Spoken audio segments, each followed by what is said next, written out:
We're live. We're back in the studio because we weren't here last week, were we? Sun's shining. And the week before I had COVID, that was rubbish. So I couldn't go to the women's nines. It was on TV. It was on TV, so I didn't have to watch stream. it. Streamed, yeah. So I could just, if I'd have wanted to mark plays out of 10, I could have done it from home, and no one would have been any the wiser. As if you'd think of doing that from home. 8 out of 10. Something just so important. 7's just across the board. Did you? I mean, you're lucky, James. James Simpson's here, by the way. Let me move the magazine because you're. I don't mind. It's covering your face. Do we need to? Do more people watch it or listen to it?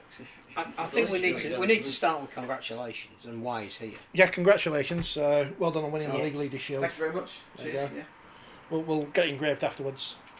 Just write Leeds on it. Best we could do. Well done. No medals. We're not made of money. But what's that? 5 in a row? 5 in a row. Yeah. We've still got a couple of games left, but from the result of the weekend, we're pretty much uncatchable. Yeah. Well, you are. Well, yeah, we are. Yeah, not pretty much. Yeah, we are. Yeah. 5 in a row. Super League era started in 2019. Every year a Super League with top of the league. So yeah, it's good. It's a good feeling. But you now need to turn it into grand final wins. Now turn it into grand final wins. Yeah, it's all right getting to grand finals, but we've been in the last 2016 onwards. We've been in every grand final and won 2018 and then won 2021. But we did win the treble that year, so it kind of balances out. But yeah, so we've got to turn it into grand final ones. Especially now it's on proper telly and everything. People can see it.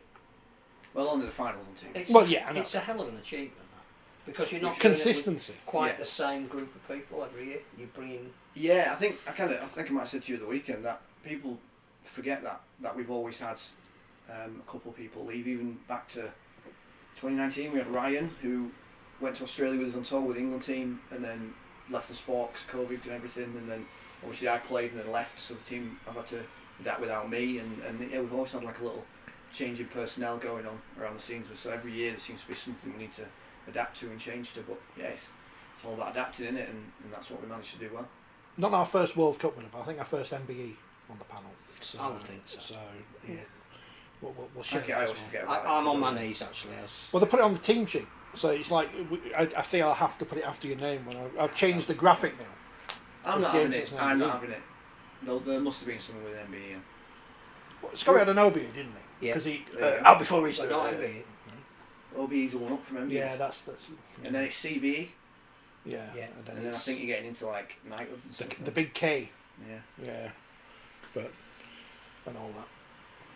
Sir Kevin Sinfield, as Boris Johnson once called him. So James Simpson is here, World Cup winner, coach of the league leaders. What else have you done? Nothing. No. Just World Cup were 2 years ago now. We've got to move on from it, you know. Yeah, but I haven't moved on from presenting the Women's Challenge Cup final in 2018. So it's. Yeah. It was one of the best things I've ever watched on TV. I said to Phil I'd come on. Yeah. 6 months ago. You did. And then I was like, right. Every Monday. Yeah, every You're Monday. supposed to tell me. And then last Monday, you text me late in the day saying you're coming on this Monday, and I was like, you need to give a bit more warning. So I said, next Monday I'll make sure I'm in the studio ready to go. When we've won the League Leaders Shield. Yeah. If we win. And we haven't until we get the Shield. We haven't won it. We're top of the league, but until we actually get the Shield, we haven't won it. We've got it. Is it fair to say that it's been harder to win this year because with less teams the standard has gone up? Yeah. Every game is. It's a bit like Cup Rugby. It's a bit like you're in a Challenge Cup style. If you drop a game like here or there, then you can be peddling. You can be fighting for the third and fourth spot. Then it's really close. I think second, third, and fourth can still go either way, like positional wise.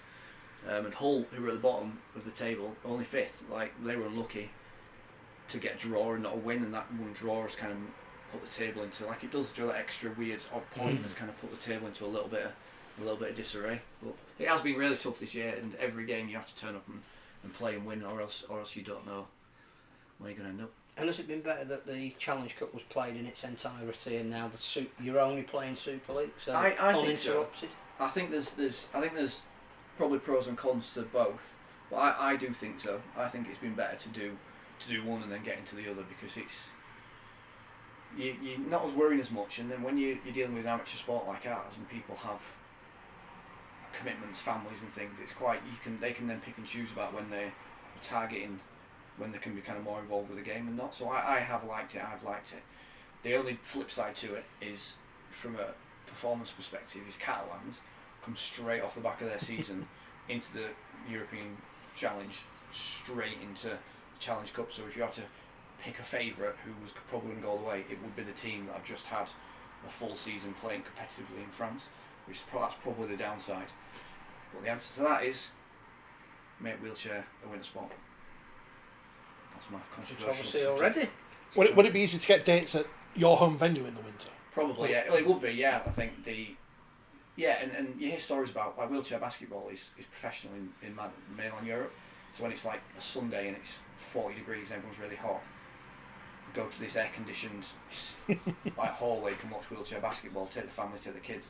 So the flip side of that is in England, when it's miserable throughout winter, go indoors to a sports hall to watch wheelchair rugby league where it's dry and nice and warm, and then the players and then you're not competing. Like on Saturday we played at home and Leeds were playing at home as well. That is just a total fluke of how the fixtures worked up. So then you're not competing for like fans and stuff as well. So yeah, I'm not saying winter sport is the answer, but maybe making it winter sport might free that space. How do we get onto that? It'd fill the rugby league void, wouldn't it, for the 3 weeks that there isn't any rugby between the end of the season, the internationals, and then the pre-season games at Christmas. Would it be easy enough to hire your facilities because you're university based? I think so. There's a lot of calling in term time. Yeah, I think so. But in like this summer, for example, we've missed a few training sessions because where we train has had like full-on basketball camps on for 2 weeks, then netball camp. So you lose out to those huge block bookings during the summer. So on winters, you might get a bit more availability, a bit more flexibility. Most of your games this year, you've won very late on. I think the performance has been termed gritty by people that play for you and possibly even yourself. Yeah. Is that going to stand you in good stead? I think so. It's resilience, isn't it? It's knowing we can find a way to win. And the players got together at the end of the game, and I didn't really have to say much, and they were like, we found a way to win when we were up against it, and that's the really pleasing thing to see is that's what they're doing. Like, I'm not out there, and like my job finishes when they go on the pitch. Like, I'm not on the pitch. And you're quite laid back, aren't you? You're not one of these demonstrative coaches on the sideline. No, I think shouts and. I think as a coach, my perspective is you've gone wrong if the players still need you when they're out on the pitch. Like my thing is like as soon as they cross that line and the whistle goes, I should have as little input as possible unless it's something I really see needs to happen. I'll kind of get the message on, but I don't believe in shouting from the sidelines. Shouting at people. Wayne Bennett? Yeah. The new Wayne Bennett? No, well, that's a bit of a ball. But yeah, it's like I don't. And you've seen it no, happen. it's the same thing, isn't it? Yeah. Said, we haven't signed you because you're not talented players. Yeah. I'll give you some stuff during the week, but when you're out there, there's nothing I can tell you. No, of course not. And being a player as well, like being an ex-player, I know the players around me that I play with who are in that team. That I know they can find the answers when they need to. So you just got to give them a freedom to give them tools and options. But then it's down to you guys. Let's get out there. You guys go for it. Makes your substitutions interesting, though. Yeah, it's all interesting, isn't it? Yeah. Fox described Wayne Bennett as grumpy. I think it was Fox this week. It was either them or the NRL. Described him as grumpy. I thought that's a bit unfair. I think a lot of people describe me as grumpy as well. But, he's in the Hall of Fame. He's in the Hall of Fame. He's going to be, yes, next week. It's confusing because our Hall of Fame is purely players. They've got a 2-tier Hall of Fame. And the Immortals. With the Immortals, yes. So which sits above it. Well, we have the Roll of Honour, don't we, for things like that? Yeah. But one day you could be but in you the don't even actual get a place proper. No. if you're in the Roll of Honour. Do you know? Nothing. I don't say the proper Hall of Fame because that sounds disrespectful to Roll of Honour, but you could end up in the proper Hall of Fame because they put women in now. So wheelchairs. Wheelchairs must be next. I'm on the Hall of Fame panel. Well, put yourself forward then. I can't do that. No, because you've got to be 5 years out. Well, when 5 years comes around, then you can be. You can't put yourself forward. But you don't. Someone's achievements might far outshow mine, and they might be way more deserving. Again, eventually, though, the World Cup. But yeah, I'm on the panel for it, and it's interesting because got the men's, the women's, and the wheelchair there. But when it comes to wheelchair, we're kind of like, well, nobody's there yet. Like the sport is still so young that we don't have. Like I think the Hall of Fame should be reserved for like legendary people, and we're not there yet wheelchair wise. There's still no one to put into it.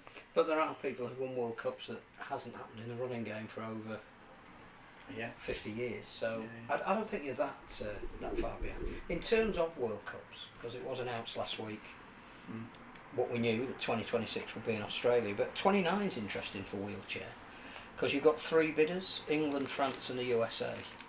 And the feeling amongst a few people I've spoken to who play the game is they'd quite like to go to the USA. Everyone I know wants to go to the USA. Provided there is an infrastructure there. You Yeah. know, you can't go if there isn't a domestic competition set up by then, and it can be geographically specific, and it doesn't have to be the whole country. But if they're playing domestic games and they've got clearly the best facilities to host internationals, players would want to try that new market, which is supposedly what a World Cup's about. And their facilities are amazing. Like Jodie went over there on the Wales tour at the beginning of the year, and their sports hall was double full size international pitch. One sports hall. It's not a sports hall. It's like a hangar. And that was a college. Yeah, and that was and I've been over there like the Invictus Games. The precursor to that was called the Warrior Games, and it was run by the US military. So I went to Colorado in like 2011, 2012 as part of the British Army contingent, and they had like the US Marines, the US Air Force Army. So we did this big Warrior Games thing in Colorado at the Air Force Base, and it was absolutely incredible. Like the facilities were some of the best in the world. They were the best in the world, and I think like the USA would be absolutely amazing. And it's really accessible, the USA, because everything's quite new over there. Everything's accessible. Like it's such an accessible country versus like go to York or something where it's all cobbled. But like the domestic competition over there is still very new but regional, and Australia doesn't have a national domestic league. They're still very regional as well, and we have World Cups there. So all the USA has to do is get one regional domestic league up and running, and for me that's like, right, that's enough, let's go. But the other things which I suppose resonates with you is veterans. They're really, really keen to keep their veterans involved in things like sport. Yeah. But a sport like wheelchair rugby league is exactly the kind of thing that they would want to, because it's got that contact element. Once they're introduced to it, there's got to be a huge reservoir of potential talent that they could call on. Yeah, massively. And they, like, good thing about wheelchair rugby league is because of the accessibility for it.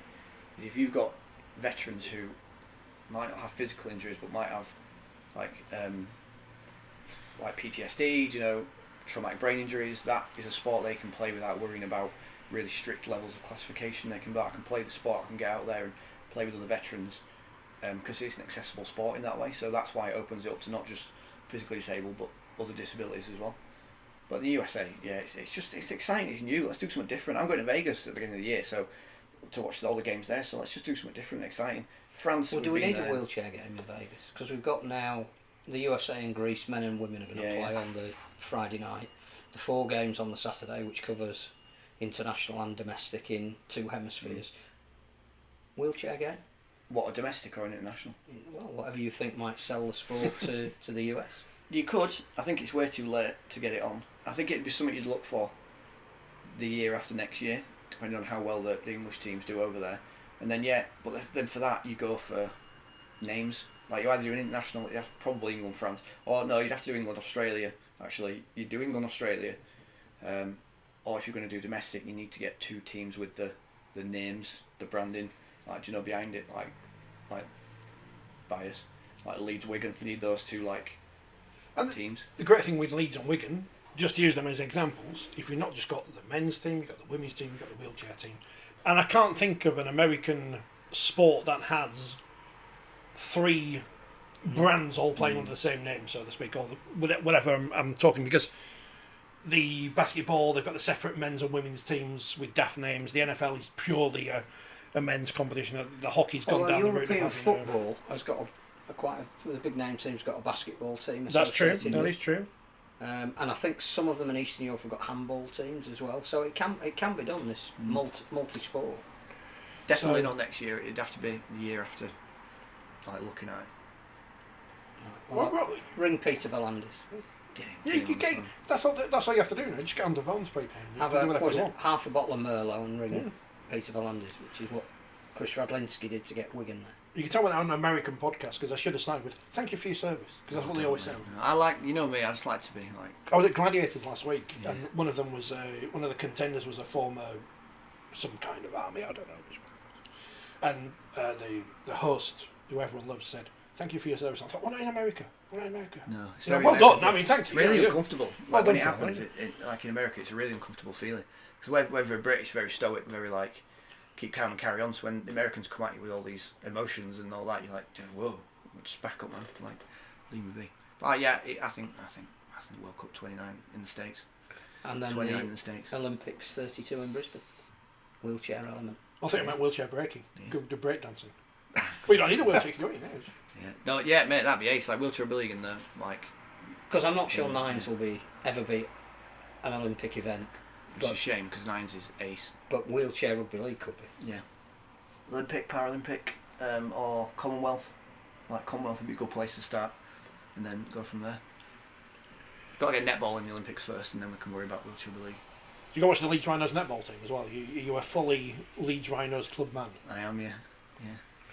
Can you learn anything as a coach? Can you learn? What do you learn from other sports? Then when you go watch netball, do you pick up things from there you can take into you pick up training sessions or whatever? Yeah. Like last year when I left being a player coach and came on as the head coach, I reached out to like wheelchair basketball, wheelchair tennis, wheelchair rugby, loads of other wheelchair sports, and they were brilliant. I had meetings with them all, and they sent me a wealth of information about how they do things, how their leagues are structured, how they got there, and I absorbed all that, and I took loads of that and started putting into how we did things and how we trained.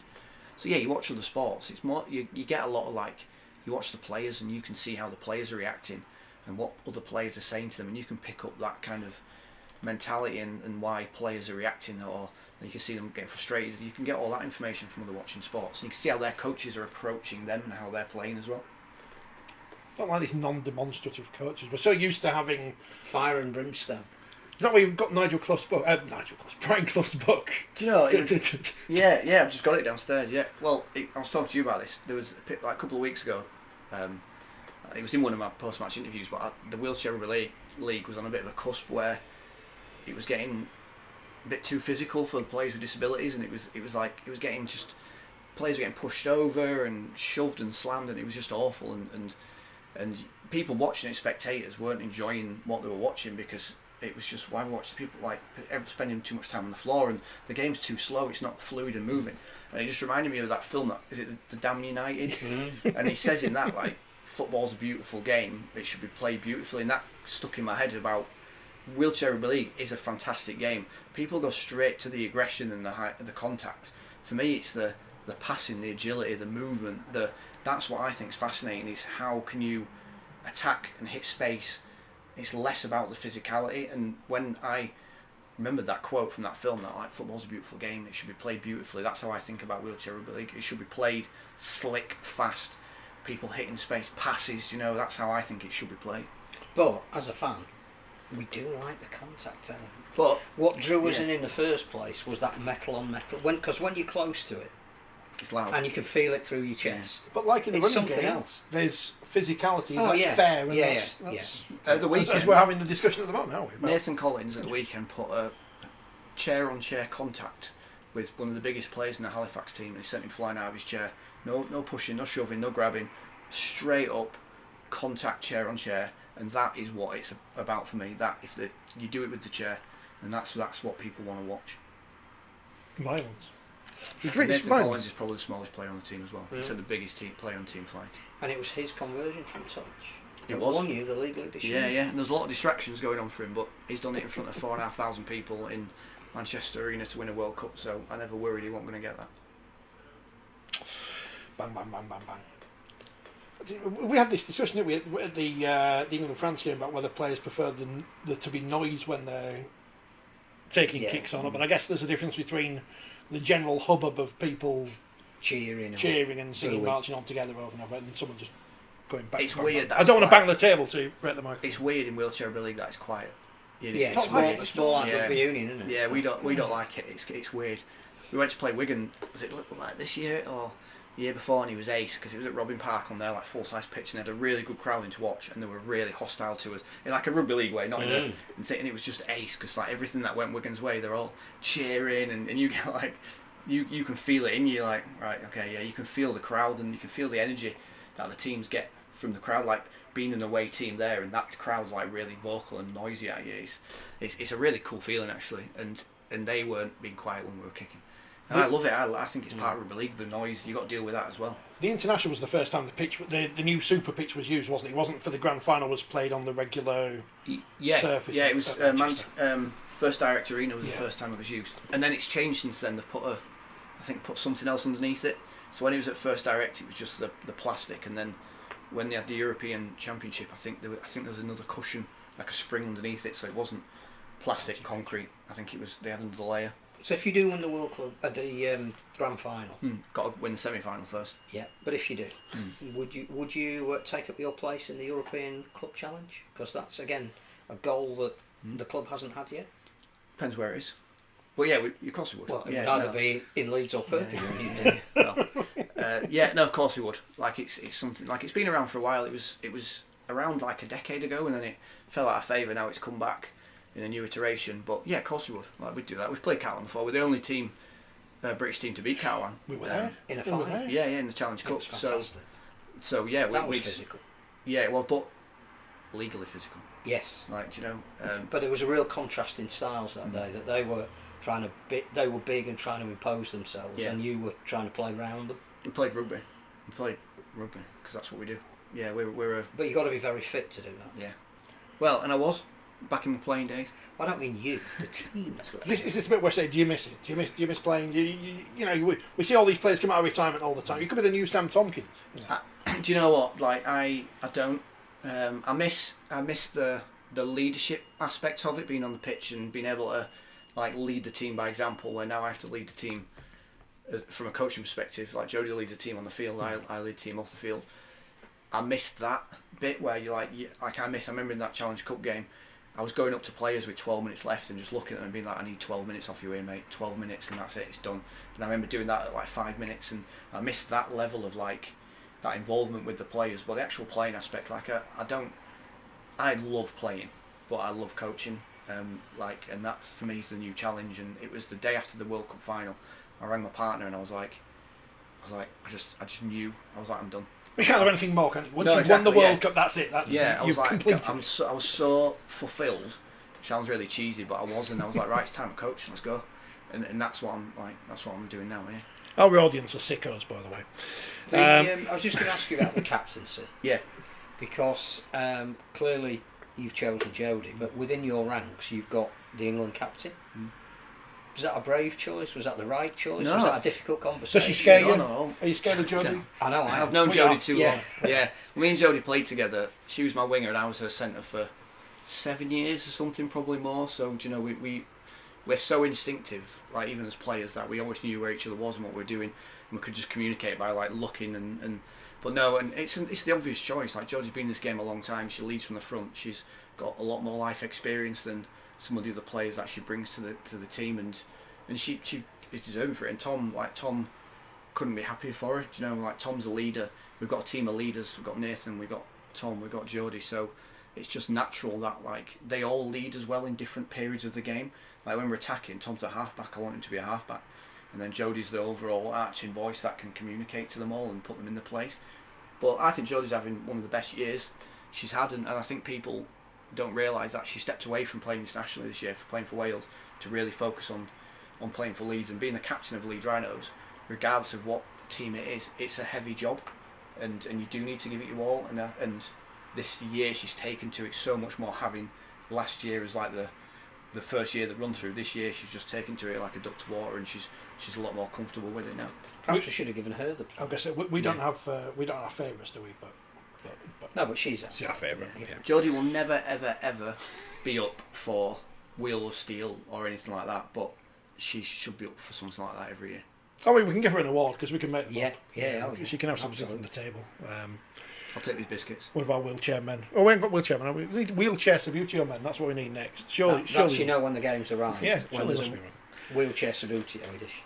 We like wheelchair rugby, says Andy. It's like ice hockey. Did you ever watch ice hockey at the Paralympics? That's 6, says Karsten. Do you ever get tempted to do anything different apart from the wheelchair rugby league? Well, I did. Yeah, like when I was. I don't know your story. Yeah, everyone's bored of it, but like when I was leaving the army, like I did everything. The first thing I did was track, so I had some running blades, and I was like, most of that was just down to me being like pig-headed and arrogant. I was like, I'm going to do this myself, so I started running on running blades.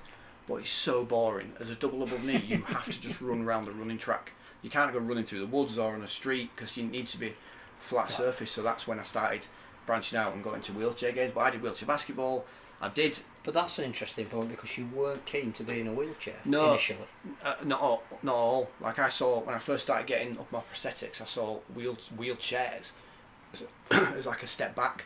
I was like, I'm not using this. I even got to the point where, like, when I was in the rehab centre down south, I dragged myself across the floor to go to the shower because I didn't want to use a wheelchair, and it got into wheelchair rugby league. It was the one that kind of showed me, like, it is a bit of sporting kit, same as like a kayak or skis. So I was like, so why not use a chair to get around from A to B if I'm going to use one playing for my country and playing a sport? So it was that actually the sport that gave me the confidence to be like, yeah, I'll jump in a wheelchair. I'm happy being in a wheelchair. There's nothing wrong with that. Proud of being in a chair if I need to be. Do you know, it's fine. Can't talk about breaking my ankle, can I? It's not quite the same. But I don't worry about that, mate. It's all relative. But sled hockey, yeah, I tried that at the Warrior Games in Colorado, and it's so hard because you sat in this little thing and you're fastened in, and your little sticks have got blades on the bottom, so you pull using them, you stick them in the ice and move, and then you use them to hit the puck. So if you're pushing along and you let go of one and like stick one in the ice to pull and hit, you just fall over. So yeah, it's probably the hardest adaptive sport I've ever tried. It's really hard. We're not going to try one. No. I was thinking though. You've done a session of I've done yeah, James has seen me play, so he knows how bad I am. Which is why he's never called you to play. No, exactly. I was We thinking. never came back. I would. I was thinking how if we got a team of 5, right? So Phil, me, James Child, he's on. He would do it. Tom's in the magazine, so we could have Tom. Yeah. And someone else. Danica. We'll get her on then. So that's our 5. I think Danica's played it.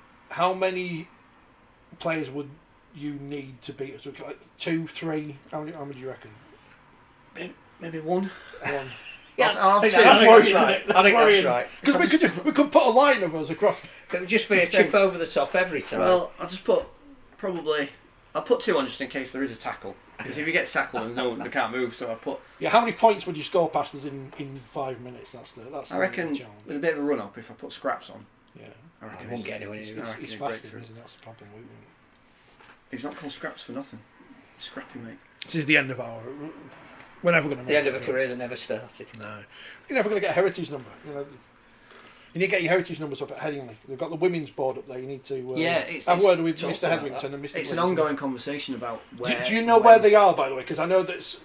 Do you know who's won and who's the lady? It depends where you start, doesn't it? It's complicated because so that in wheelchair rugby league there's a definite line in the sand of when Super League started at 2019. That's when the game very evolved and modernised, and we started getting on Sky and a lot of other kind of things, getting more money, more coverage, Betfred and all this.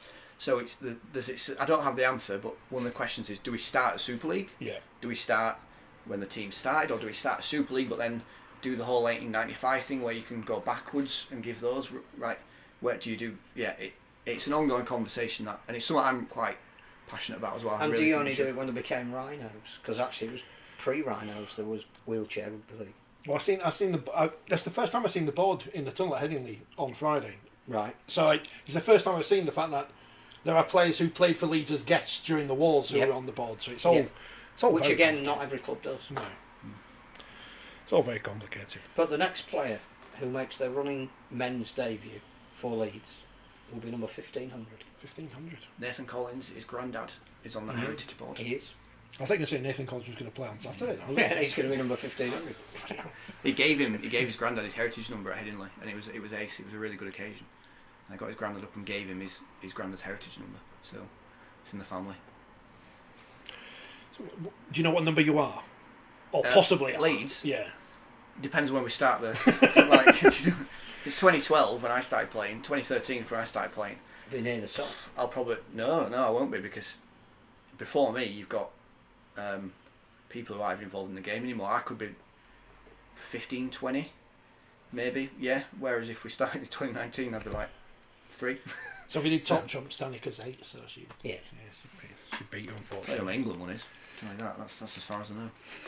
I can't believe I saw her on Thursday. I went out to the cinema to see the Sam Tompkins documentary, and there she was doing a Q&A, and I didn't ask her any questions. I should have asked them. Sam Tompkins. Yeah, What's the point of putting him on the front cover of a magazine saying he's back? So there you go. You come back from injury. You come back from injury and retirement. You could do yourself in within minutes. Yeah. What's the worst wheelchair rugby league injury you've had? I've As opposed to in real life. Yeah, it's pretty. You'll jump straight to the front of the queue. I broke my ankle walking down the street. So, you know. Deck Roberts. I broke my ribs on Deck Roberts' wheelchair in the 2019 Grand Final. Yeah, he made a break and it got past someone, so I chased him down. And it's a really good series of photos of me having to reach forward to tag him as he was leaning forward. As I got his tag, I went forward and fell and then smashed my ribs on the little metal bit of his wheelchair. And then I didn't realise I'd broken them for 3 days. You know, the swelling and everything. And I woke up one day. My partner's a nurse, and I woke up and I was like, Josie, I feel like I'm really struggling to breathe. I think I've broken my ribs. And she was like, nah, you won't have done. You've known about it by now. I was like, no, I really think I broke my ribs. And then I went to the GPs and like, yeah, you've broken your ribs. And they all bruised up and everything. But then, yeah, that was quite a bad thing. A few paracetamol. Yeah. But you can't do anything. So you just for 6 weeks. It's like broken fingers. Yeah, dislocated my thumb playing a game for the army. So I occasionally play for the army team now, and I never got a chance to do it when I was playing. And now, like, I've only played for them twice. Like we play like international teams, like we played Wales before they went to America. We played Scotland, and I played a game for the army team and dislocated my thumb right before half time. And I picked the ball up and thought the air had gone out of the ball, and I was like, I couldn't pick the ball up. And then I turned to someone, I was like, "Is this ball gone flat?" And I tried to throw it, and my thumb was just hanging off. And then it was one of the referees put it back in for me, and I drove straight to the because it's my left hand as well. I drove straight to the like Beverley minor injuries unit or something, and went, I'm dislocating my thumb, can we get it checked out? But yeah, just little things like that. Little things. Yeah. So any injuries you want to share with us on the chat, that's always good for our listeners. Gary's not happy. Gary the Viking.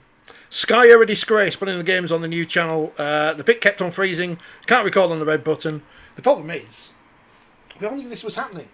We've kind of got used to having everything on live, knowing that when the football season started. And Carson earlier said, is it safe to come to Leeds? Yeah, the football season started now, so everyone's stopped doing riots and stuff. But the traffic. Don't come to Leeds. Yeah, but don't come to Leeds. There's traffic. Because they're going to build trolley buses. Our match official was late at the weekend because of the Ellen Road traffic. It was a good job they didn't lose. I thought we might be in a bit of trouble there getting back. But I think the problem we've got is we've all got used to Sky having every game on, and now it's going back to where it's going to be. Recording's an issue. It is. Because I think we... I don't know why they don't have them on demand to watch afterwards. And it obviously again brings up the subject of we can't really have games on at the same time. Because when you could record a game, you could watch one and simultaneously another one was being played, and you could watch it afterwards or the next day as live. But, you know, if you're going out this weekend and you wanted to record London and Warrington on Sunday, that was only on either Sky Sports Plus or Super League Plus, you actually can't. So we've got used to seeing every game, and now we are missing games. And I think the buffering issue will depend very much on your internet. Yes. Because there are people saying I had real problems picking up. You know, on a couple of games this weekend, it sort of stopped and then started again, and I think that's my internet rather than the coverage was still going on. It wasn't anything to do with the technicalities of that.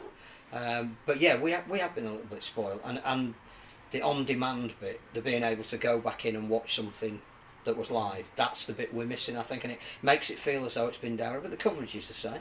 Yeah. However, if you've got Super League Plus like James has got, you can watch one on Super League Plus, one on Sky Sports. You can watch the game. You can't record it. I'm not Sky, so I'm Super League Plus. What I don't understand, and I sort of do, because clearly Sky paying everybody's wages, we now have two competing platforms, one of which is against the people that are funding our game, but I haven't seen anything from Super League in the lead up to Sky Sports Plus coming in saying you do have an alternative. You don't have to subscribe to Sky. You can pay your £149 a year and get Super League Plus and everything else that goes with it. And like me, I've only got Super League Plus. But we haven't mentioned that. You know, as a sport, we haven't put any press releases saying. And I think it's a bargain if you just got Super League Plus. Like you get every single game going for like £1 or something.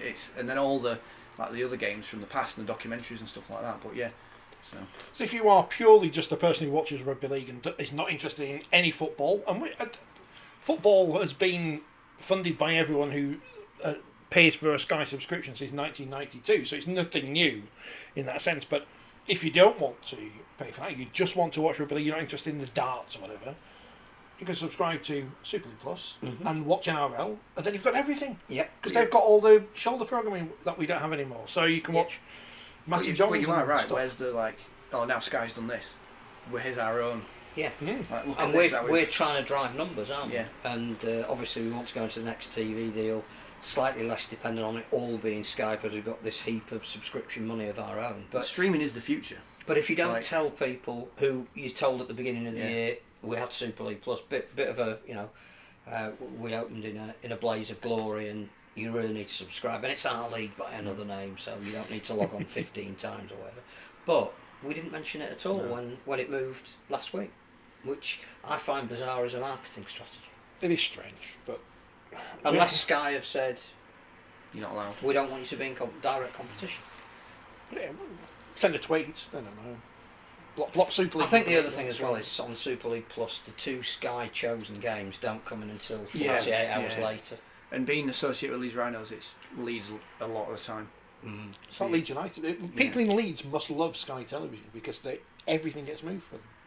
If only Leeds had more sports, but we've got the Under the Rhinos brand. yeah. Buy Leeds United. Gary, find a few quid. Mr. Carrick, can you find a few quid? Buy Leeds United for the 49ers. Build a full-size Build an arena indoor inside of it, wheelchair yeah. sporting venue. Yeah. Next to Leeds. next to the ice hockey. Leeds is one of the biggest cities in this country, and there is no large indoor sporting facility. It's crazy when there's 2 indoor basketball places in Manchester, huge full-size ones. In Leeds we have nothing. And you need a tram to get to it. Yeah. Oh, yeah, And obviously that's the Forgot about problem tram. with the netball, isn't it? They're having to play games outside of the city because there isn't Netball's just gone more professional. They've reduced teams to increase wages to make it more professional, but we don't have an indoor venue. So going back to the fact that there's only 5 teams in Super League this year, it was 6 before, and yes, the plan is to get to 8 at some stage because it's an equitable number, but the quality has gone up. Is there a message here for particularly the men's running game that actually less is more if you sell it right? Yes, but then you've got to get rid of loop fixtures. Well, that's what I mean. Yeah. We're coming up to Magic Weekend, which is effectively a loop fixture, and IMG, who are still being questioned of what they ever done for us, proposed that we were getting rid of loop fixtures when they first came on board, and we haven't quite got to that yet. Mainly, must have said, due to the resistance of the clubs rather than IMG stepping back on that idea. But you're actually in a competition where you have taken that leap to say we don't need to offer it to anyone and everyone. What we want is an elite competition where the standard goes up. England either get better or are world leaders, and more people come into games because actually there's less games. So if you want to see Leeds and Wigan in wheelchair rugby league in Leeds, you only get one chance to do it unless it comes around again in the playoffs. Yeah, we get decent And, crowds. has that made a difference this year? On field. Just to the sport? Yeah, the crowds we're getting are still pretty good considering the awareness and the media awareness is basically player driven, and the foundation steps in to an extent, but then the foundation is such a huge entity with so many different sports going on, PD, LD, wheelchair, camps and everything. It's but we are getting good crowds, but what you're saying there is the difference is we don't get paid or anything like that, so we're not worried about bringing them in. But I don't know a rugby league fan who wants loop fixtures. No. So we're more worried about money than we are. I just think you're a model now that you can actually go down that route of less being more. Netball, like I just mentioned, netball have gone down 10 to increase professionalism. One could suggest that the Women's Super League probably has too many teams. The NRLW model, the way the NRLW did it, started with 4 teams and they didn't increase it for like 2 or 3 years, and because they were like, we need to get this quality first. I feel like you got to go 2 ways. You either, well, for us anyway, you either condense to like we've done 5, or you go bigger than 6 because 6 team loses every week. Then you need to almost double it and go to 8, but then split like the top 4 competitive teams. So those bottom 4 teams are playing the top teams to get better. They're probably going to lose, but they're going to gain that experience. But then they're actually going to have competitive games within that bottom 4. So players won 8 league and then branch into a bit like the Super 8s. A bit But like like Doesn't Scottish football do that? Paul, The Dumbarton got Scottish promoted from Premier some League. mad. Halfway through the season. Halfway through the season, they become. So a team in 5th could have more points than a team in 6th. Not the other way around. You know, the people know what I mean. Scottish football was back this week, so everyone was excited about it. Yeah, Did Forth family? I don't know. Dumbarton drew 3-0 with Alloa, and that was a bit disappointing. I was trying to keep up with the score while I was sat at the exciting media facilities at the Edge. Excuse me while I check if. your home fans and the atmosphere. Jody says that gives Yeah. you an extra burst of Oh, it does. Yeah, of course something. it does. Like, and especially when the men were playing at the same time, people have chosen to come and watch us. Like, it gives you a huge. We played the semi-final last year, and we had about 250 people in there to watch. And it's We a have to small- get extra seats, and I know we were there. Yeah, and people had to go up on the mezzanine, and it made semi-final game, 250 people in there. Like, we're used to playing in front of no one, just one person In a couldn't car stand there. park. Yeah, yeah.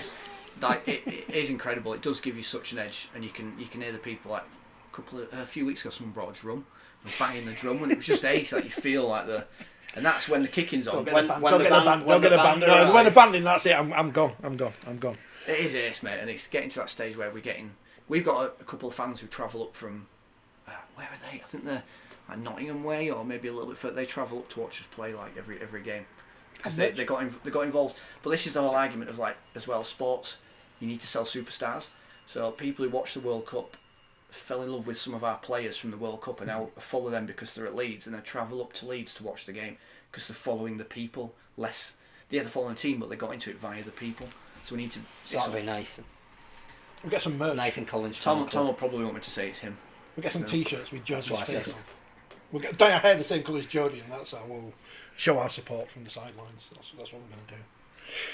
But even on Friday night, the women's game, Leeds and Wigan, it looked like there was a fairly healthy attendance there in the south, and I don't know, they didn't give out a number, so I can't work out the crowd because I don't know Headingley well enough. But I know season ticket members got in free, but there's still plenty of people who must have paid to go in. So it was a decent enough atmosphere. It's Because it was a meaningful game as well.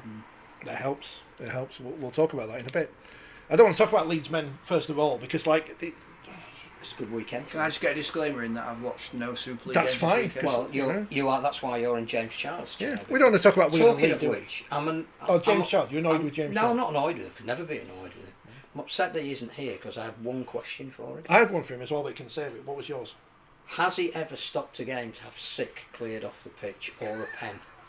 The pen thing was brilliant. Dave Woods was in his element on Sunday. Well- When the whole fan held up the paper sign and said, "How do you get that in?" That was brilliant. That was brilliant. Well, More of that. yeah, I mean the first one was on Thursday night with the Salford St Helens game, and straight after half time, Logan Lewis got smashed in the ribs in a sort of tackle that you would love, and immediately the camera zeroed in on him Being sick. removing from his stomach whatever he put in there at half time, which I think was mainly water.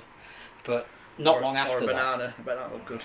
not long after that, the play moved to the same part of the pitch, and the referee stopped the game. Do you have to bring out some sawdust like well, you're at school? over his ref's mic, you could hear him say, "Can somebody clear up the sick, please?" And I just thought, "Can we get some water to clear up the sick?" And I just thought, I wonder if James has ever had to stop a game for not running in the sick. Well- And then we're just getting over that. And at Lee, There's a pen on the pitch. As someone's for tweeting signing us- Lachlan Lachlan Lamb, which he did in fact, was announced he had re-signed for a year after the game. When I used to work at a nightclub, we used to have this special powder, not that we used to have to pour on sick to make it Mm.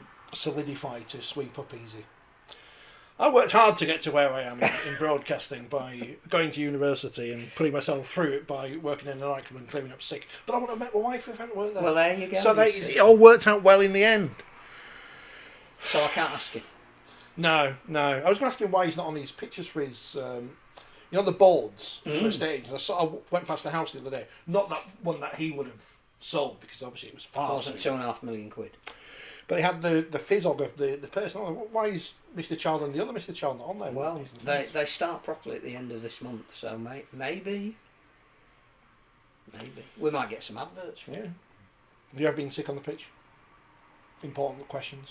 Been sick outside, like fire exit, like out the doors, and back in. Yeah, that's when we played in France in 2019. We turned up in Apt, south of France, and it was like 30 degrees, and the French turned the aircon off, and it was so hot. Like when the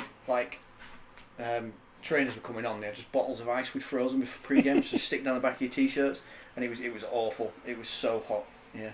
I was going to say Leeds Halifax, what a rivalry that is, but England France, that is everyone can buy into this because there is a genuine, I don't say hatred, but dislike, isn't there? There is a lot of Yeah, a lot like, of stuff. Yeah, on the field, and all you have to do is watch the BBC documentary we did, Which was very good, yes. Made of Steel, still on iPlayer. But yeah, it's a massive rivalry, and it goes down to like we've been over there before on tours, and they've like put us up in like awful accommodation with like awful food, and then it's like Toronto and all it's over like, again. Awful food in It's France. Yeah, or like or like when we went to the World Cup in 2017, it was like, so you think of the World Cup in 2021 or 2022, and then think of that like on about £1 of like budget, and That's the next one, yeah. they would like our trainings always happened to be built around when like dinner was on, so we'd get like little paper bags of sandwiches to take with us to training, and we'd train in like the heat in the south of France and eat this like sandwich with no butter or, and it was like all like it's all little things like that add to the rivalry, that you're like, when you know you're going to France or something on tour, you're like you're wondering what you're going to end up in, like where you're going to be, what you're going to get fed. But yeah, it's a massive rivalry, and it's the biggest rivalry. I think it's one of the biggest sporting rivalries going, and it'll last for a long time.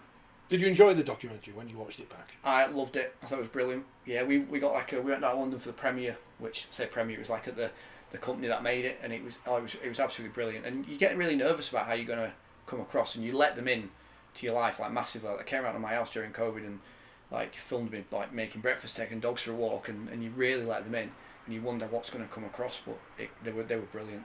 Yeah, and I listened to a podcast recently that the directors did about how they made it, and that was really insightful about how they handled the French as well. So they had to go to the French and be like, they almost had to split their team, and the people who went to the French didn't interact with the England team at all to get rid of any ideas of spying or anything like that. So as soon as the two people went to join the French side, they just didn't communicate to us at all. So even if we saw them, they'd like go away. If they spotted us first, they couldn't be seen interacting with us to avoid any kind of suspicion of like spying or insider trading. Was that where we got the story of Arno Vargas as well, which again was one of the best stories? I didn't know that about him at all, and it was absolutely incredible. Yeah, it was he came across brilliant in the documentary. Like, he did at the end when I've obviously losing the World Cup, and he's played for Catalan for years, and he's very used to winning, and losing the World Cup, he took it in a very honourable and respectful way, where he's like, you've got to learn that this is the only way. But his whole story was it's astonishing. Not that your story wasn't, but I know your story. Yeah, everyone bloody knows. Didn't know 4 his. years as the ambassador for the World Cup. Postable. Yeah, it was like it's brilliant. You went to Brazil, didn't you? No. Oh, Lois went with it. Yeah. I went to Dubai. Dubai. Oh, I thought you were going to say something like Blackpool. Me and Jodie for a night. Me and Jodie went to Dubai for 2 days for the World Expo they had there. It was the like United Kingdom Day, and then Prince William turned up. It was like we had to. William Harry. Just to you, it's W. And then we did the Commonwealth Torch. So me and Jodie did a bit each during COVID, so we had to wear masks walking around the expo with the torch and handing it off to each other, and that was ace. That was really good. Yeah, took all the trophies down there. 2 days we were there. We landed at midnight. We were there at 6 a.m. to do some coaching at school. Did the whole day, the next whole day, then flew back at like 10 o'clock at night. It was exhausting. But doesn't beat Scully flying to Melbourne and then flying back for the a press same day conference or something. Yeah. Was that was 2017, wasn't it? Because we were on Radio Yorkshire at that point. That feels like a lifetime ago. Nathan Mulhall's got a blue croc and a amber croc. Yeah. Why haven't you got your legs one blue, one amber? Because it's a pain. Yeah, it's a pain. Because like Adam Hills is doing it on telly. It's he's a fashion famous. statement. Yeah. You know, he's got not one of each. He's got 2 of each, and then he interchanges. Sometimes he wears 2 blue. Sometimes he wears 2 amber. Sometimes left. Sometimes right. Sometimes in reverse. So he's got. He mixes it up. Yeah, he changes it. You know, got some kind of dress code you can get that banned or something. No Crocs allowed or something. It's blue. If it's blue and amber, you can wear it. It's worrying, isn't it? This could go somewhere we don't want it to go. If there's some kind of blue and amber only fans coming up, going to find some money somehow for wheelchair rugby league. It's how some people pay their way through the Olympics doing it. Yeah. Times are changing.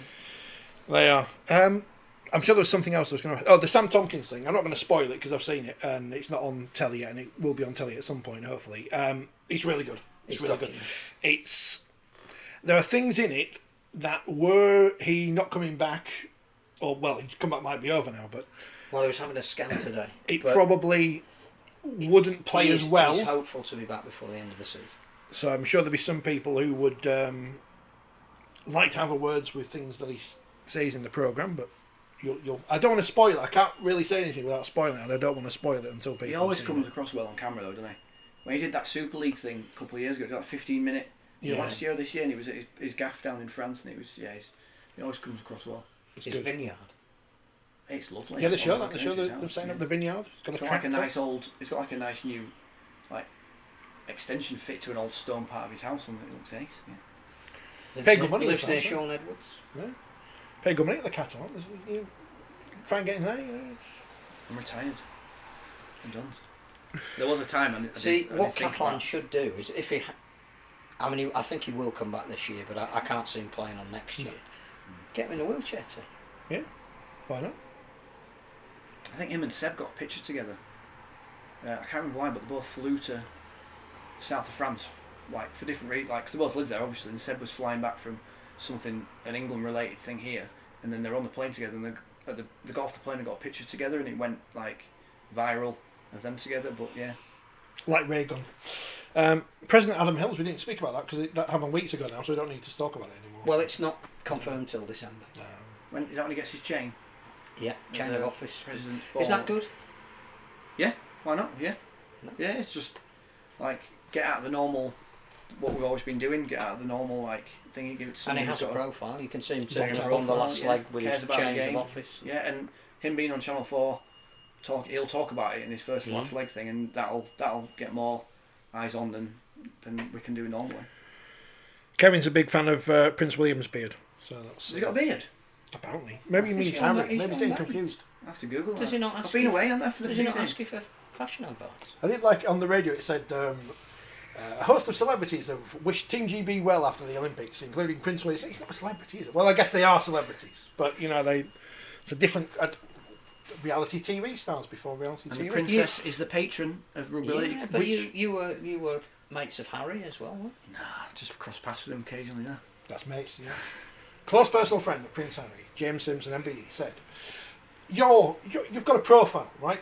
Me? You won the World Cup. You Not got anymore. MBE, I did right? 2 years ago. I don't anymore. I'm back in Right. the shadows now. Have you ever been asked to be on Strictly or Celebrity MasterChef or Jungle or anything? I have been asked to be on. What was it? We're getting exclusive. Love Island. Exclusive. No, Exclusive. something like. Exclusive. But something like that. Like it was a. One of the rubbish ones. Yeah, like. Celebrity Naked Like, Attraction. it was like Come Dine With Me or something. Do you know, like one of Oh, them? Like, yeah. yeah. Well, you get the Not start daytime. You're not on daytime. You're not on. They start an Instagram account for that production company, then they message people being like, "Oh, we're the production company involved with this. Do you want to do it?" And I just like ignore. Fair enough. But What would would you have do been your Strictly? signature dish? Avocado. I do a really bacon. good spicy sausage risotto. Like, yeah, really good. Peppers in there. Do you know, like parsley. Do you know? You should've Like, I done could have. I knocked that up. Should have done it. They should do a Leeds Rhinos cookbook. You could. That's a good idea, actually. I've You wanna got. write that down. I've got. Wheelchair team cookbook. Yeah, I've got at home. Wakefield used to have a rugby union club, but it got shut down because Bradford Bulls pulled their money out. And they produced a cookbook in the late 70s or something, and I've got it. And it's got Wow. recipes in from the likes of Prince Charles, you've heard of him, Khalid Aziz, when does he have his tea? When Yeah. Harry Gratian has his, and that's messed up the joke. Margaret Thatcher, never heard of her. And all those kind of people. Wow. So, with your connections again. I thought you were going to say it's just the Wakefield Rugby team. union club. Well, there's a few Right, of them in there. yeah. Bill Beaumont off of Question of Sport. Never heard of Before it. he went professional, all those people. So sadly not on Strictly this year. No, you know, I won't go on it. why not? Because I don't like It's being fame, on TV. It's fame. I It's like like to be. excitement. People be I'll going. leave that "Oh." to the next generation. I'm back in the back behind the Which curtain. which one of your squad is more likely to end up on one of these programs? And Tom. Hopefully it's not Naked Attraction. No, because Tom, that would Tom be- would love. Tom would probably go on Love Island, Yeah. and he wouldn't even mind me saying that. He probably wants me to say it, hoping that someone gets. So if on they Love did a Island. celebrity one again, because it used to be a celebrity, Pro Celebrity Love Island He'd is. go on Love Island. Yeah, I can see Jodie on Gogglebox. yeah, that'd be good. Yeah, that'd be Celebrity Gogglebox. It's a goggle box. So if you're out Her there, and her niece TV producers, criticising everything. Yeah. I think she was looking after her on something. Nathan the niece, Scraps plays golf. So if we bring back Pro Celebrity Golf, Yeah. then get So him in get there. Scraps on golf. Yeah, With Roddy Corbett. yeah. That's like The his. ghost of Ronnie Corbett. That's his like and Bruce unwinding Forsyth. golf, getting on golf. Because now all the famous celebrities who played I golf. would go think in the it's jungle. I You'd would go do in it. the I'm a jungle, celebrity. yeah. Yeah, I don't know how I'd do it. You'd be good at that. Yeah. And I was resourceful. a bloke that I know who's a single blown amputee, ex-soldier, tried to go on the island with Bear Grylls, the other one they drop you off with no Yeah. resources and all that. And then they just basically, he did all the interview stage, all that, and they just said, you're not allowed on because we know you'll be alright. And it kind of Who dares wins? It kind of Brilliant proved- at that. Celebrity Hunted. Oh, Hunted. yeah, Hunted. Ant That's good. Middleton. Yeah. That, yeah. Hunted. I would go on Hunted. But Ant Middleton was with Warrington Yeah. on Sunday in the commentary, in the coaches' Coaching box. box. Like all those people that Paul Wellens has. I should have asked Paul Wellens about that today. I spoke to him. I interviewed him on the bench at Allen Road thing because I'm about- stealing ideas from Sky now. The thing about Paul Wellens and his coaching box is the number of bottles of liquid he iPod. has in front of him. I think that's the media manager there puts them out Right, there deliberately. right. I think he must get paid 5 So p if for he every drank bottle. all of that, he'd second half he'd be in the loo. Who was it years ago who went up and like moved the coke? Do you remember? Not Rugby It League was related, Ronaldo, yeah. and then at the World Cup, Ashton Golding did it deliberately because I've got it on camera, I've got it on video somewhere. 'Cause What, did he put it up there? Yeah, Oh, right. yeah, because what was the World Cup sponsor by? I can't remember. Some drink should or know. other. We should do, shouldn't we? But you know. Well, you probably brokered the deal. I should we've all been paid. We've all been paid up by the World Cup, so we're not bothered anymore. It's 5 to 7, so we've. Oh, right, we need to talk about some We rugby. need to talk about some. Do we? Well, in fairness, we spoke about some rugby. We spoke about lots of different things. Reality TV. I don't think I'd like to do any of them. I think You should be on Gladiators, by the way. You'd be alright. Would you be alright on the Travelator? I'll give it a go. Yeah. Like, yeah. It's like the cargo net and all that. Yeah. Yeah. It's the contestants I saw. They weren't that good. So. Do you know what? Back to brought it back. Do you remember Fort Boyard? Yep. Yep. That was class. I'll go on that. That was ace. Do you wanna know Nobody the- ever got to the end because it was just like The amazingly boring fact about Fort Boyard. 'Cause Always. My dissertation, because I've got a BA Hons, because they give him out to anyone these days. My dissertation was about game shows. Fort Boyard. People would read write it. about blaxploitation I wanna films read and racism and stuff. Yeah. I can send you a copy. Fort Boyard is the French. It's French. It's Yeah. in France. That was the inspiration for the Crystal Maze. They were supposed to make a British version of Fort Boyard, but made the Crystal Maze instead. So it's I not thought really- Crystal Maze was older than Fort Boyard. Or was Fort, no, Boyard Fort, like- but on French TV, it goes way back. Right. So it's old school. Yeah, That was like there was no health Bill and safety. Arthur. Yeah. It was ace. There was no safety. It's like go down there, swim through that river, and then if you come up the other side, with Melinda You're Messenger and alright. Leslie Yeah. Grantham. where when you watch like I'm a Celebrity, there's like escape routes and all stuff like that. But that Fort Boyard, it was just like go in there as a tiger, go in there and get some gold coins. So no health, basically health and safety. Just get rid of it. Just It's not fun if Solid. there's safety, is it? You need a bit of like bring Right. back Kickstart. got to have a hint of getting hurt. And Carson says, who was worried about coming to Leeds, you're all right, Carson. Carson's at the Magic Weekend, isn't he? Carson, you might Is see. he? I might be on the pitch on Saturday. Well, I know Wigan have got an injury. I know it's worried, isn't it? Playing halfback. A disappointing season's end as usual for Adam Hills. Well, Warrington are third in the table. Come on now. What did they do at the weekend? They beat London Only 36-22. Only just, yeah. Not convincingly. And not their full strength side necessarily. Well, George couple of Williams players. wasn't playing, and Matt Duffy was taken off to preserve him, and Kai Taylor-Ray was put on, who they've got very high hopes of. And yes, in some ways, that's exactly how you should be spelling your squad at this time of the year. But actually, they scored a breakaway try with the last play of the game. London were good. Spoke to Mike Eccles today. Stay tuned for that. He's a good man. I'll do another podcast midweek of all the people I spoke He's to a good today. man. Because we've taken up most of this podcast talking about game shows. Yeah, well, So, yeah, but in fairness, Kevin's now come on the chat and said, "I remember Fort Boyard, Channel 5, Melinda Messenger." It's Yeah. it's just now. showing my age as well, that. But yeah. What's the phrase I'm looking for? It's like how I write my column. Stream of consciousness. Stream of consciousness. Carson's That's bringing the man who biscuits. edits your column. Yeah. Carson's Puts bringing into biscuits. sentences. Was it okay this month? It's Was it- there, It's it's okay. there. It's in the magazine. It Find went out what off- I've written. No, it was lovely because it was tribute to Bill. It was. Find out what I've written because I can't remember.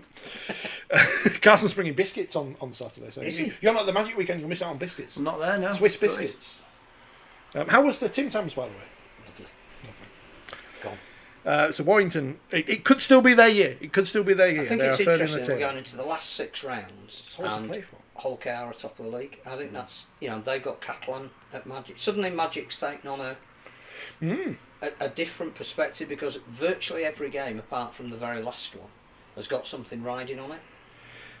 So actually, I think it is going to draw a big crowd. They're probably not going to stay for anything beyond the game that they're there for, which will be interesting, because we'll probably announce a sellout on Saturday, but there'll be empty spaces. And 4 people on Sunday. But no, I think, and now you look at the Sunday games, you know, Lee Salford's a really big game for Lee. Well, that could, like the Lee and Leeds are on the cusp of making the 6. Catalan Hull KR is massive for the Dragons, especially if they're without Sam. Because again, I think they would be the first to admit that they got out of jail at Huddersfield. Certainly. And then Huddersfield Cassies. Huddersfield Cassies, unfortunately, will probably, the last game of the whole Magic Weekend will be the one that has the least attendance. But Kevin said that there was no ruthlessness from Warrington and intensity as well in that one. Is it intensity in defence? Is it hard when you go into a game and this is probably going back to when Wheelchair Super League had more teams in, when you're going into a game where you know you should win and win by however many points, that as a player or a coach, getting your players to still go out there as if they're going to have a bigger challenge. Yeah, especially when you've got players who played the game for a long time, who are at the back, like not the back in the career, but who have been investing in it for a long time. You need to figure out a way of gearing them up or getting them motivated. And that's quite a hard thing to do sometimes when you've got players who've been going 10, 12 times and they only want to play in big games where everything's on the line. So yeah, but then usually, especially with our guys, if things start going against us, that's where some of my players are then like, I need to do something here. It's almost like they're like, that's when the switch into like, right, let's turn it on, let's go for it. But it can be tricky, it can be. But we we had Hull this year. Hull are the 5th team, and they're making slow increments, and they've got a draw against Halifax. They pushed a couple of teams close. But that's a game we went into, we'd be confident coming away with the result. And I wasn't there for that game because I was away for my partner's birthday. And I checked the score at half time, and I was like, it was 12-all. Yeah, it was 12-all. And then so Michael Collins, who's my assistant coach, he took the reins. I started writing him a message, and I was like, this isn't who I am. Like, so I deleted it, put my phone away, and I was like, I'm not looking at that for 40 minutes. But I started writing a message out, and I had to remind myself, it's not how I do things. Michael will find a way to get the players to find a way. So I put my phone in my pocket, and I was like, no. And then we won, we did, but yeah, I had it was very close at half time. And that's a massive respect to Hull, because they're coming on lows. But which is the same with London. Yeah. And it's not just clearly that some of their better players are now fit, and Josh Rourke is a really good player, Campagnolo's back. It's the fact that they're now getting physically and mentally attuned to Super League. And it does take maybe 15, 16 matches, but they were good. And they're not going to be easy for any team to play between now and the end of the season. The other great thing for them, probably not so for Hull, is that there's now meaning in the first game in Magic, because the two are playing each other, and theoretically if London win they'll draw level, but their points difference is a lot worse than Hull's. But it just then sets you up for those last 5 games, so there's meaning in that as well. I'm looking forward to it. I'm looking forward to the Saturday afternoon there. Wigan beat Lee on Tuesday, but that almost seems like a long time ago now. And again, Lee poor in the first half. Wigan, when you know a team's playing 3 games in a week, you do have to make sure that you rotate your resources, because both Wigan and Lee would have been looking at. We've got a game at the end of the week as well. But Lee didn't come out with any intensity at all in the first half. They were fine in the second half. I think it was 6-all in the second half, but they'd lost the game by then. So yeah, 3 games in such an you just intense... can't do it. You can't do it. which is why we got rid of Easter. And it's how do you build in, because we're going to have the problem again with the World Club Challenge coming up in... One team's going to definitely be in it, we know that for sure. Yeah, but if you have less fixtures, you've got more chance in the calendar to create a hole for a game that gets postponed, or a team is being... Now, Wigan aren't in a slump, but they're not playing as dominantly as they have done, and they're the team that had to play in a World Club Challenge right at the beginning of the season, be up there, psychologically and physically. There was always going to be a bit of a part of the season where injuries kicked in, suspensions kicked in, fatigue kicked in, and it's how you manage that, and they shouldn't be playing 3 games in a week in August. Lee didn't seem to have much of a ill effect from that one though, hammering Hull in the end 42 Yeah, top. It I was level at I half watched time a with bit of that. that. That was a weird game, wasn't it? Yeah, again, you just knew that if Lee had all of their players on the pitch for the entire 80 minutes, there was a mismatch in when Sam Essay's running out for Hull with number 52 on his back, you don't need to say a lot more about where they are this season. 43 players. And some of their young players are gaining an education. If it doesn't break them, it'll stand them in really good stead. But you can't keep doing it. So that the season can't end soon enough. The only positive for Hull, I think, was they got Jed Cartwright on the pitch for the first time this year, which again is another body, obviously son of the coach who's coming in next year. But yeah, the season cannot end soon enough for the Black and Whites. So they've got up to 54 in terms of squad numbers. But you'd be gutted if you're one of the players. 52. Sorry. Well, it's all about accuracy. No, he was 52 and he was playing. I mean, whether there was... You'd be gutted if you're one of the players who's between 43 and 52 who hasn't played, who's got a squad number, wouldn't you? They'll be the ones that they'll be selling off at the end of the season, their shirts as match worn when they haven't been. St Helens 17, Salford 16. I didn't watch this because I was watching Sam Tompkins, the movie. Really good game. Spoiler alert, he retires. Really, or doesn't. Doesn't. Really, really good game. Really enjoyed it. They're getting players back now, aren't they? Some of their they players found a way to win, and the guy who made a huge difference was Alex Walmsley, because if you got somebody with his ability to be able to carry the ball out of danger, the other guy who is really taking the eye at the moment is Harry Robertson. Mm-hmm. How they have unearthed a Jack Wellsby who can play in that position and a Harry Robertson. And again, it was Robertson's break in Golden Point that got them far enough up the field for Walmsley then to get them the extra, and Moses and Mbai to drop the winning goal. Not the prettiest drop goal I've ever seen. But again, that's a different side to Saints that we haven't seen when they were going through that losing run, the ability to graft it out. They've lost Darryl Clark though. He's broken his foot. He was in a picture of him in a boot today, one of those moon boots.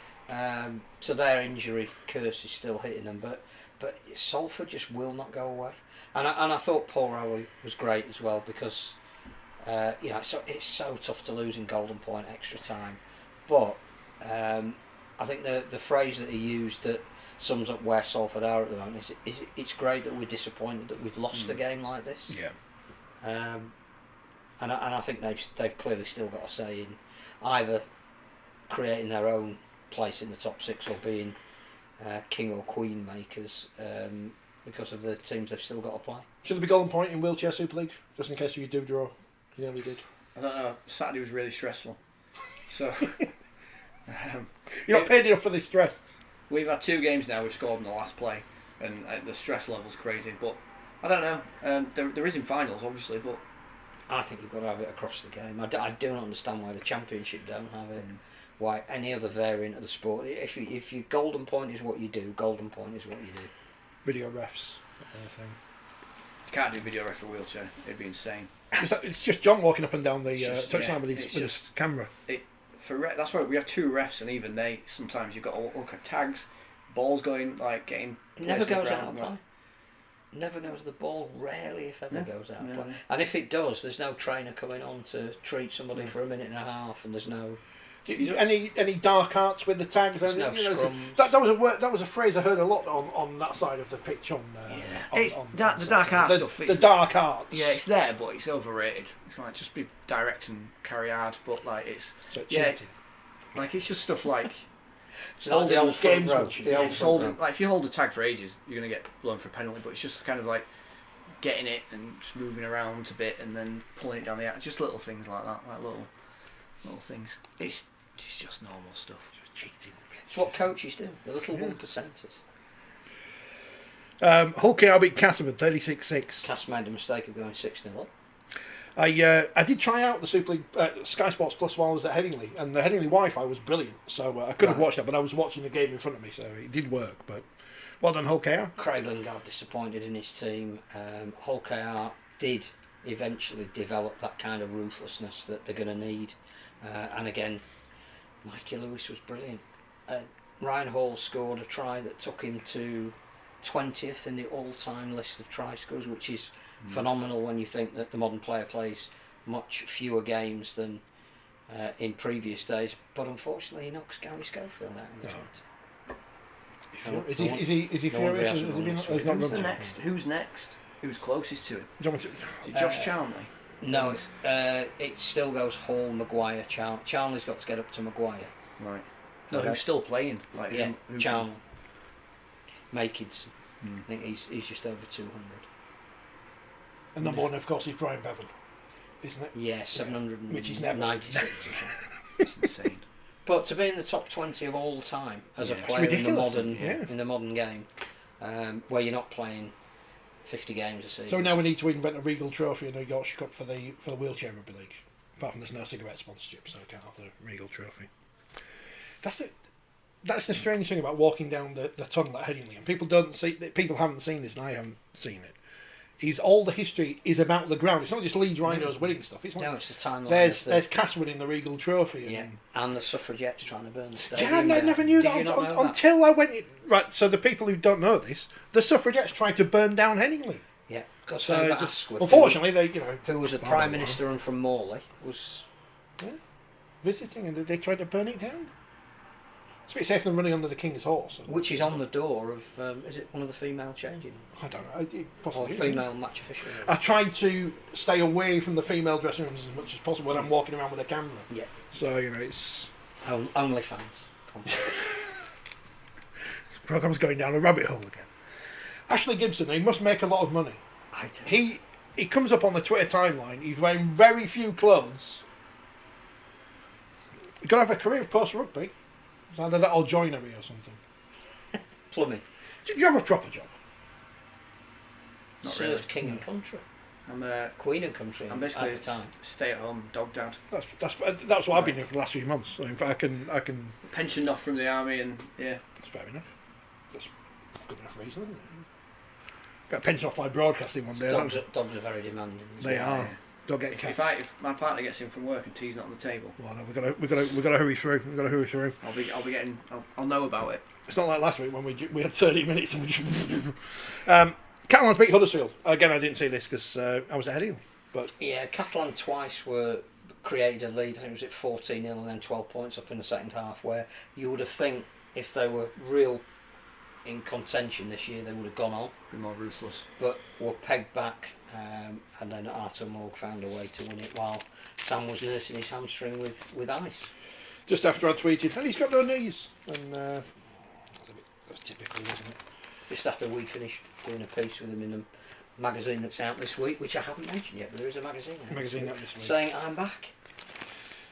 Well, this is back more than the Bulls were when they were back after winning one game. Leeds beat Wigan in the Women's Super League 28-8. What a weekend for Leeds. We'll come back to them in a moment. I know we haven't mentioned them yet. There's nothing to say other than they were No, brilliant. Wigan were good. Leeds were good even. Wigan were out physicaled. I think that's the phrase. I think you just made that up. Yep, but it is by- now. It works. Dennis Betts said physicality, experience missing, but they're gaining lots of experience, and I don't know how you gain physicality. Well, if you get them in the gym 2 or 3 times a week. Well, that's one thing he mentioned is he's only gets them like twice a week for an hour. You know, it's not. So then you're relying on people who aren't being paid, by and large, to do stuff in the gym on their own time themselves. And But the incentive is that there's a World Cup coming up now in. Well, there's an Vegas. Ashes tour. There's Vegas. There's Vegas. There's an Ashes tour. There's a World Cup. I think people forget that a lot about the women's game. Their amateurs get two Oh, nights a week. absolutely. 2 nights a week out. They're not in the gym every day. They're not training. No, that's every down night. to them, isn't it? Yeah, If they can manage that around there. I get 2 hours a week with my guys, and then you just got to leave them to it the rest of the time. And the Tom's women. always in the gym. Yeah, he works Every in the time I gym. ring him. That's why he's so. Oh, so he's not working at the Well, gym. he might be He's doing a bit working of in the both, yeah. gym. Right. Yeah, I think Leeds women's team, St Helens, they're the teams who are lucky with the amount of time they get, like with the training, with the gym, that they have access to. Whereas other teams, they won't even get anywhere near as much as that. Like, you can't do that much in it. Like we have 5 players on a team, and we get an hour we can work with. But when you've got 13 players plus interchanges, and you've only got an hour, and you're trying to cover everything, it must be hard. It must be hard. I thought it was the best I've seen Caitlin Casey play this season for Leeds. Good time of the year to Yeah. be coming into form. And I think Bella Sykes was playing a lot of dummy half as well, so see how they go. Again, it's going to be a fascinating Final Four. Barrow beating Warrington 32-14, so another big win for Barrow. I think they're the team of the year. I think it's difficult, and that's a strange thing to say about a team who aren't going to win anything. But if you look at where they've come from, was there, and friend of the pod, and he thoroughly enjoyed it. Good stuff. St Helens beat Featherstone 56 points to 6. Bad news for handicap backers in that one. And York beat Huddersfield 48-10. So they've got a week off this weekend, the women anyway. So I think they've got a couple of weeks off actually. Some of these players going on holiday and stuff. Right. Lois is busy as well. Yeah. She's got other stuff to do. So Saints top, Leeds, Wigan, York, Gap. There you go. Woman of Steel, who's it going to be? Faye Gaskin or Jodie Cunningham possibly? If you can think of a better thing to say when you say, oh, Jodie Cunningham's there in the crowd, you go up to her and say, have you not got anything better to do on a Friday night? It's terrible. Should be sacked. Me, generally. Championship. We are coming back to Leeds. Batley. Nobody wants to about Leeds when they're good. We've done all the Leeds stuff at the start. We've got Leeds at the end. Batley 26, Swinton 6, Bradford 58, Whitehaven 0. Mr. Kellner went to Batley. Did he enjoy it? Well, apart from the result. He didn't even avail himself of the food. Whitehaven not picking a full 17. It's all well and good. Everyone. I feel that this is a repeat of when the same happened to Widnes. It's all well and good saying we need this money for now. What's the plan? What are you doing next year? Because we can all throw money at you, paying for your bus ride here, there and everywhere. But how are Whitehaven going to cut their cloth next year so they continue to be a going rugby club? And that goes for any rugby club, not just Whitehaven. I'm not picking on them. And again, Paul Cook addresses this in his championship chat column. Out this week. About it wasn't that long ago that 3,000 to 4,000 people were going to Whitehaven. So we need to ask them why it's 300. What is it that they're not seeing or not getting or not enjoying? Well, let's just look at that Bradford number. It's all right. We're saying we're Super League ready. 2,500. Again, there would have been. I'm not saying there were 2,000 there at Headingley on Friday night, but there was a good number of people there for a women's Super League game. So, and so the question of why Whitehaven are struggling in an area where the game is strong at community level, and they had 10 times more people watching them not that long ago. You have to examine what is it that are not attracting people to go and watch. I think it's a very valid question. Doncaster, what a result for them. 20 points to 18 over the weekend, Toulouse. I think. Carl Hall jingling his vice president's chains. Still got Does he them. keep them? I think this is just if I ever see him, he might come attack me for saying this. Halifax, what a result for them. 38 points to 12 over Barrow. Wakefield won 42-6 against Sheffield. Widnes 0, Featherstone 8. That sounds like a classic. And Reynolds scored all the points. Yeah. York 54, Dewsbury 12. Well done, Jimmy Kinehorst. Scored in his final game when he was at Wakefield. You could never have any complaints about his effort. Or one of those players who, whatever club he played for, I think he got 110%. 2 tries, didn't he? And he got the absolute last one of the game, which is a lovely way to sign off your game. Do you know what he's doing? Do you know why he's retired early? I saw he's got a proper job, but I can't remember. Do you know what it is? Come on. Train driver. Train driver. Class. Well, they need some of them because they're always. You ask Steve Mascott. Isn't He had that trouble. great? Yeah. Isn't that great? Last year at Leeds, he was Fans Player of the Year. He's one of my favourite players from Leeds. He's just always. And welcome. also came through the university game, so it just shows you that you don't have to be identified as elite at scholarship level. There's got to be ways in for late developers. He's in the same team as Alex Walmsley. He was. Yeah. And German. And a fantastic guy as well. So unassuming. So we wish him the best in his train driving journeys, and he'll probably end up on people's YouTube channels. There's lots of train YouTubers, so we'll look forward to seeing you there, Jimmy. And all the best. He's good been lad. Brilliant. Been brilliant. It's nice when we can celebrate someone who's just had a good career, and you just go, well, they were a nice bloke, weren't they? They tried hard, and they did the best. Wherever they went. Wakefield top of the league, Toulouse second, Sheffield third, Bradford, Widnes, Featherstone, Whitehaven and Dewsbury at the bottom, all the other teams in the middle. League 1, Cornwall nearly beat Hunslet, but they didn't. 33 points to 26. Midlands beat Workington, 34-22. Did Jake Maymo play? He's not on the thing. I can go through the paper and find it. You go through the paper and find out while I do the last things. Because that was the big signing. He was. North Wales 16, Keighley 24, Oldham 84, Newcastle 0. This week it's Newcastle, Rochdale, Cornwall, Midlands, Hunslet, North Wales, and Keighley, Oldham. It's a bit bad Hunslet having a home game on Magic Weekend, isn't it? Yes. No, he didn't play. When the John Charles Centre's a stone's throw away from Ellen Road. Championship fixtures: Sheffield Batley, Toulouse York, Bradford Featherstone, Peter Fox Derby, Dewsbury Barrow, Swinton Halifax, Wakefield Widnes, and Whitehaven Doncaster. We've been asked which is the best supported Cumbrian club. Barrow and Lancashire. So that means. But probably Kells or Egremont, which is the sad. No, but I mean, I'm not joking. No. The sad reality is that the community game is still massive in that part of the world. Carlson says he's the greatest German rugby league player ever. Well, still in the Guinness Book of Records, I think that 4 brothers played for Germany, all Kinehorsts. Whitehaven need Paul Cullen again, says Andy. Lisa, scrap Golden Point. 10:05 the game finished on Thursday. If they're bringing captain's call next season, games will be starting on Thursday and finishing on a Friday. Bit like the Olympics closing ceremony. Yeah, I didn't watch it because they're never I any think good. it's still going on. Never any good compared to the opening ones. I didn't watch the opening one this time either, to be fair. Would you trust your captain with the captain's call? Absolutely. Good answer. Who's going to argue with Jody? Well, Let's no. be honest. Wheeling over to a referee going, Yeah. you got that wrong. Okay, Joe. But then you need video ref. Yeah. That's the big thing. We're scared. Leeds 30, Wigan 4. Well, it's all down to Wigan playing 3 games in a week, Phil. That's why Leeds hammered Wigan at the weekend. It's a factor, but not the one that determined the team that won. If Leeds hadn't been as physical and in the face of Wigan in the early stage of that game to bring on that fatigue, then they wouldn't have won by such a convincing margin. And I think the quality of the tries, allied to a little bit more grit and determination in defence under Brad Arthur, was what the Leeds public want to see. Harry Newman's tried to set things going, which Matt Peake said, up until that point, Wigan had played well, but probably shot themselves in the foot a little bit with the amount of possession that they had. But Newman's try, which covered the length of the field, was brilliantly created. It almost, you could see Wigan going, this is going to be a tougher afternoon than perhaps we thought it would, because if we get amongst Leeds early, then we can unsettle them. They didn't get unsettled. Brad Arthur talked about that 25-minute mark, that in the previous games that they've lost under him, they've got to that point where fatigue kicks in, and it's almost like they've caved in a little bit on themselves. They didn't this time. The goal line defence was really good.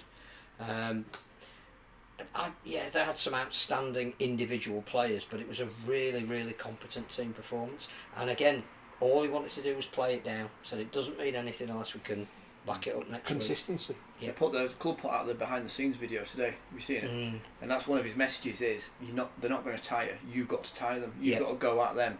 You can't just wait for them to tire. You've got to go at them to tire them out. And that's what Leeds did well. And of course, when you get to the end of a game where you played 3 times in a week, and Wigan became really indisciplined. I think the penalty count at one point was 7-2 to Leeds. It ended up 9-5, and then of course Harry Smith's going to get a ban on the back of it. Adam Kieran got a sin bin in.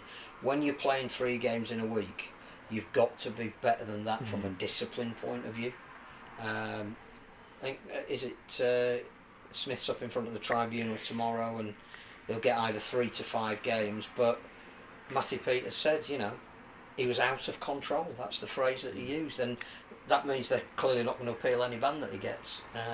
And yes, Leeds were really good, but they made Wigan really struggle, and that's the sign of a team that's doing it right. And the consistency issue is trying to do that again on Saturday against Warrington. And their running is not easy. They've got to play a lot of teams above them. They've got to play Wigan again, Hull KR, Warrington this Saturday, Catalan. So they're going to have to be that good every week to have any chance at all of sneaking into the 6th. It was a sort of performance, though, that if they can replicate it, it could be a team that others don't want to play. Just to give you a... has Brad Arthur got the job for next season? He should, says Kevin. Yeah, I should have asked him today, shouldn't I? But what's the point of me asking him, because he's not going to answer? Because he doesn't know. I think the thing about that is if he does stay, it'll only be for another year, and so Leeds have still got some big decisions to make about what their coaching staff looks like moving forward. If he stays and he has a full pre-season and he wants to play a certain way, fine. But then you don't want to change it all at the end of that season when somebody else comes in that wants to play a different way and has a different philosophy and wants different players, but you've contracted some of the ones that Brad Arthur wants. So. Have you had a chat with him yet, given him any advice about being a Leeds Rhinos coach? No, I haven't seen him. To be honest, I haven't been around the stadium much recently, but I haven't seen him. I think he's been in conversation with Ian Blease, though, haven't you? Only once, yeah. Who as a sporting director is not looking after, but is sort of bringing together all Yeah. of the coaching elements of. Well, you feel at Leeds you do get that, like when I took over the team, like I chatted to Rowan quite a bit, and he let me come to some of the games and like join him in the coaching box. I met Lois, spoke to Lois a bit. So like the coaching staff around the club, Chev's been ace for me. Like everyone's like held me out and spoke to me, and you did feel like, I still do feel like you can reach out to all the coaching staff and the club as a whole. But yeah, it's kind of unique that for a club. You had a training session against the women, didn't you, at the start of the season? Yeah, that was ace. Yeah. And anyone you fancy signing up? Not after one session. No. I'm on a level with the Leeds Rhinos women. I do It's it the only again. time I'm going to say that. Oh, I'd do it again and again. It was brilliant, yeah. And I'd get the men's teams in as well, but I feel like they'd be too worried about injuries. Yeah. But yeah, definitely. Could we beat You could go easy on. Could we beat the women? Do you reckon we could beat Leeds Rhinos women? No, I don't think you could either. Man must know his limitations. We've got to go because James is going to go make the tea. But I can't Ian go Boldsworth of this magazine says, and this is slightly He's got concerning, a great column. because I've not had my glasses. He sent this to me privately, so I'm reading this anyway. Because I've not had my glasses on, I've spent the last half hour thinking James was Stevie Ward and got confused about him being in the army. I thought he was going to say you look like James. He thought you were James Child, which would be more concerning. Stevie Ward dyed his hair ginger. He's not got a beard, has he, Stevie Ward? I don't know, I haven't seen him for years. So I mean, genuinely, I thought he thought you were James Child, which is even more concerning. But Same first name, I understand. yeah. But you're not an estate agent. I'm not, no. Thanks for coming in. I promised I would. I know, You just didn't know and when. you know it what is your partially reward been my is? fault. So French biscuits. what are they? What are they? What, it They're says cinnamon. crunchy cinnamon and brown sugar biscuits. I'm not having them with the French. The rivalry goes too deep. You didn't get these when you went to France. It was Toronto No, where they put people up in student accommodation, wasn't it? And then everyone Yeah. kicked off. They did that at 2017 World Cup. We were in student accommodation, and it was awful. It was awful. Ian's just shouted at me, "It's hot." Okay, yeah. If you don't know what Ian looks like, he's in the magazine. What's if you- hot? Just hot in general. Oh, right. That's Ian there. He's the one without a handbag. On my fridge magnet. I'll have a biscuit. So we'll be back next Monday. Yeah. Let's do it again Yeah. post Magic. You're a bit magic on. I don't think Saturday, I'll aren't be you? back next You're week. not bad. You can- Saturday and Sunday. You're welcome back whenever you want. It's like an open invitation. It's like I said to Danica, you're welcome in whenever. But Yeah, so, yeah, I don't need to text you and how you're coming in. Like, there's a seat for Just you. turn up. You just tell me when you're turn up. coming in. I didn't get offered a brew this time. I said to you, didn't I? Too Yeah, late. you I've did. got you a cold drink. Yeah, but you want a biscuit like this? I need a cup of tea. I'll go and put the kettle on. Carson said he's anything happening on Friday. Why didn't I look play on Friday night? That would have made sense. There's 2 wheelchair games this weekend. Oh, who are they? Sorry. That's a good question. Halifax versus Wigan London. Hull Saturday. Wigan Hull. Halifax London Sunday. Are you going scouting one of those? What? Are you going to go scouting? Nah. Well, maybe I might just go as a fan. You get- Incognito. You get to see them anyway, don't you? On video. Incognito. Yeah. You incognito. Incognito. I know you've worked in covert surveillance. You ain't going anywhere incognito. Who put you on the spot? Wheel of Steel. Right now. I don't know. On that bombshell, we'll see you next week. Enjoy Magic Weekend. There'll be a special podcast coming up in a few days as well, so enjoy.